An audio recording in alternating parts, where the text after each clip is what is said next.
ಎಲ್ಲರಿಗೂ ಸ್ವಾಗತ. ಇವತ್ತು ನಾವು ಕರ್ನಾಟಕದ ಕೆಲವು ಇತ್ತೀಚಿನ ಬೆಳವಣಿಗೆಗಳ ಬಗ್ಗೆ ಮಾತಾಡೋಣ. ನಮ್ಮ ಹತ್ರ ಕರ್ನಾಟಕ ಇಂದು ಸುದ್ದಿ ಮತ್ತು ನವೀಕರಣಗಳು ಅನ್ನೋ ಕೆಲವು ಆಧಾರಗಳಿವೆ. ಅದನ್ನ ನೋಡ್ಕೊಂಡು ರಾಜಕೀಯ, ನಗರ ಜೀವನ, ಶಿಕ್ಷಣ, ಟೆಕ್ನಾಲಜಿ, ಆಮೇಲೆ ಹವಾಮಾನ, ಹೀಗೆ ಹಲವು ವಿಷಯಗಳನ್ನ ಸ್ವಲ್ಪ ಆಳವಾಗಿ ನೋಡೋಣ. ಅಂದ್ರೆ ರಾಜ್ಯದಲ್ಲಿ ಈಗೇನೇನಾಗ್ತಿದೆ, ಅದಕ್ಕೆ ಕಾರಣಗಳೇನೋ ಅಂತ ಅರ್ಥ ಮಾಡ್ಕೊಳ್ಳೋ ಪ್ರಯತ್ನ ಇದು. ಹೌದು, ಈ ಆಧಾರಗಳು ಬರೀ ಒಂದೊಂದು ಘಟನೆ ಅಲ್ಲ, ಬದಲಿಗೆ ಕರ್ನಾಟಕದ ಸಮಾಜ, ಆರ್ಥಿಕತೆ, ರಾಜಕೀಯ ಇವೆಲ್ಲದರ ಮೇಲೆ ಒಟ್ಟಾಗಿ ಹೇಗೆ ಪರಿಣಾಮ ಬೀರುತ್ತಿದೆ ಅಂತ ತೋರಿಸುತ್ತೆ. ಸರ್ಕಾರದ ಪಾಲಿಸಿಯಿಂದ ಹಿಡಿದು ಜನರ ದಿನನಿತ್ಯದ ಜೀವನದವರೆಗೆ ಎಲ್ಲವನ್ನೂ ಇದು ಒಳಗೊಂಡಿದೆ. ಸರಿ, ಹಾಗಾದ್ರೆ ಮೊದಲಿಗೆ ಮುಖ್ಯಮಂತ್ರಿಗಳ ದೆಹಲಿ ಭೇಟಿಯಿಂದ ಶುರು ಮಾಡೋಣವಾ? ಕೇಳಿ ಬಂದಿರೋ ಹಾಗೆ ರಾಜ್ಯದ ಬಜೆಟ್ ಹಂಚಿಕೆ, ಆಮೇಲೆ ಈ ಮೂಲಸೌಕರ್ಯ ಯೋಜನೆಗಳು, ನೀರು ಹಂಚಿಕೆ ವಿವಾದಗಳು ಮತ್ತೆ ರೈತರ ಸಮಸ್ಯೆಗಳು ಇವೆಲ್ಲ ಚರ್ಚೆ ಆಗಿದೆ ಅಂತ. ಆದ್ರೆ ಅವರು ದೆಹಲಿಗೆ ಹೋಗಿರೋ ಈ ಟೈಮ್ ಇದೆಯಲ್ಲ, ಬೆಂಗಳೂರಿನಲ್ಲಿ ರೈತರು ಪ್ರತಿಭಟನೆ ಮಾಡ್ತಿದ್ದಾರೆ. ಅದಕ್ಕೂ ಇದಕ್ಕೂ ಏನಾದ್ರೂ ನೇರ ಸಂಬಂಧ ಇದೆಯಾ? ಖಂಡಿತ ಇದೆ. ಹೌದು ಹೌದು ಅದೇ ಇಲ್ಲಿ ಗಮನಿಸಬೇಕಾದ ಪಾಯಿಂಟ್. ಮುಖ್ಯಮಂತ್ರಿಗಳು ದೆಹಲಿಗೆ ಹೋಗಿರೋದು ಬೆಂಗಳೂರಿನಲ್ಲಿ ರೈತರು ಪ್ರತಿಭಟನೆ ತೀವ್ರಗೊಳಿಸಿರೋ ಅದೇ ಸಮಯದಲ್ಲಿ.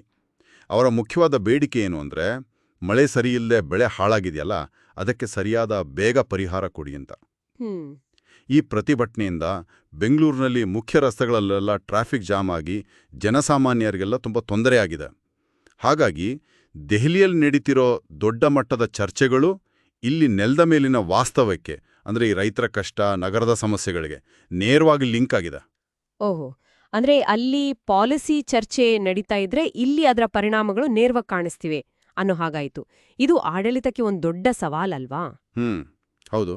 ಈ ತಕ್ಷಣದ ಸಮಸ್ಯೆಗಳ ಮಧ್ಯನೂ ಸ್ವಲ್ಪ ಭವಿಷ್ಯದ ಕಡೆನೂ ಗಮನ ಹರಿಸೋ ಪ್ರಯತ್ನ ಏನಾದ್ರೂ ನಡೀತಿದೆಯಾ? ಒಂದು ಇಂಟ್ರೆಸ್ಟಿಂಗ್ ಬೆಳವಣಿಗೆ, ಮುಖ್ಯವಾಗಿ ಹಳ್ಳಿಗಳಲ್ಲಿ, ಗ್ರಾಮೀಣ ಪ್ರದೇಶಗಳಲ್ಲಿ ಡಿಜಿಟಲ್ ಕಲಿಕೆ ಅಂದರೆ online class, virtual guidance, books ಇವನ್ನೆಲ್ಲ ಕೊಟ್ಟು ಶಿಕ್ಷಣದಲ್ಲಿರೋ ಅಸಮಾನತೆ ಕಡಿಮೆ ಮಾಡೋದು ಇದರ ಉದ್ದೇಶ. ಇದು ನಿಜಕ್ಕೂ ಒಳ್ಳೆ ಹೆಜ್ಜೆ. ಆದ್ರೆ ಇನ್ನೊಂದು ಕಡೆ ಬೆಂಗಳೂರು ಟೆಕ್ನಾಲಜಿ ವಿಷಯದಲ್ಲಿ ಮುಂದಕ್ಕೆ ಹೋಗ್ತಾನೆ ಇದೆ. ಇತ್ತೀಚೆಗೆ ಒಂದು ಗ್ಲೋಬಲ್ ಇನ್ನೋವೇಷನ್ ಸಮ್ಮೇಳನ ಆಯ್ತಲ್ಲ, ಅಲ್ಲಿ ನಮ್ಮ ಸ್ಥಳೀಯ ಸ್ಟಾರ್ಟ್ಅಪ್ಗಳು ಭಾಗವಹಿಸಿದ್ವು ಅಂತ ಕೇಳ್ದೆ. AI health care, sustainable technology ಈ ತರದ ಹೊಸ ವಿಷಯಗಳನ್ನು ತೋರಿಸಿದಾರಂತೆ ಅಂತ ಕರೀತಿದ್ದಾರೆ. ಇದು ಬರೀ ಟೆಕ್ ಸೆಕ್ಟರ್ ಬೆಳವಣಿಗೆ ಸೂಚನೆ ಅಷ್ಟೇ ಅಲ್ಲ, ಇದು ರಾಜ್ಯದ ಶೈಕ್ಷಣಿಕ ಪ್ರಯತ್ನಗಳಿಗೂ ಒಂದು ಹೊಸ ಬೇಡಿಕೆ, ಒಂದು ಹೊಸ ದಿಕ್ಕನ್ನು ತೋರಿಸ್ತಿದೆ.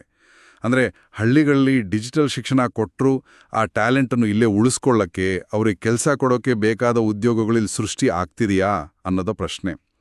ಈ AI, ಸಸ್ಟೇನಬಲ್ ಟೆಕ್ನಾಲಜಿ ಇಂಥ ಕ್ಷೇತ್ರಗಳಿಗೆ ಬೇಕಾದ ಸ್ಕಿಲ್ಸ್ನ ನಮ್ಮ ಶಿಕ್ಷಣ ವ್ಯವಸ್ಥೆ ಕೊಡಬೇಕಾಗತ್ತೆ. ಬೆಂಗಳೂರು ಗ್ಲೋಬಲ್ ಟೆಕ್ ಹಬ್ ಆಗಿ ಉಳಿಯಕ್ಕೆ ಇದು ತುಂಬಾ ಮುಖ್ಯ.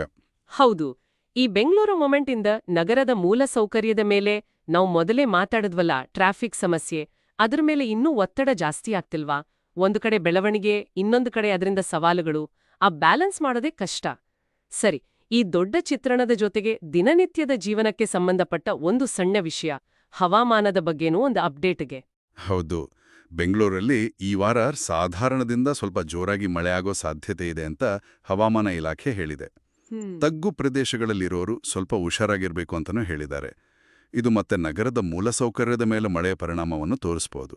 ಹಾಗಾದ್ರೆ ಒಟ್ಟಾರೆಯಾಗಿ ನೋಡಿದ್ರೆ ಕರ್ನಾಟಕದಲ್ಲಿ ಈಗ ಹಲವು ವಿಷಯಗಳು ಒಟ್ಟೊಟ್ಟಿಗೆ ನಡೀತಾ ಇವೆ ಅಲ್ವಾ?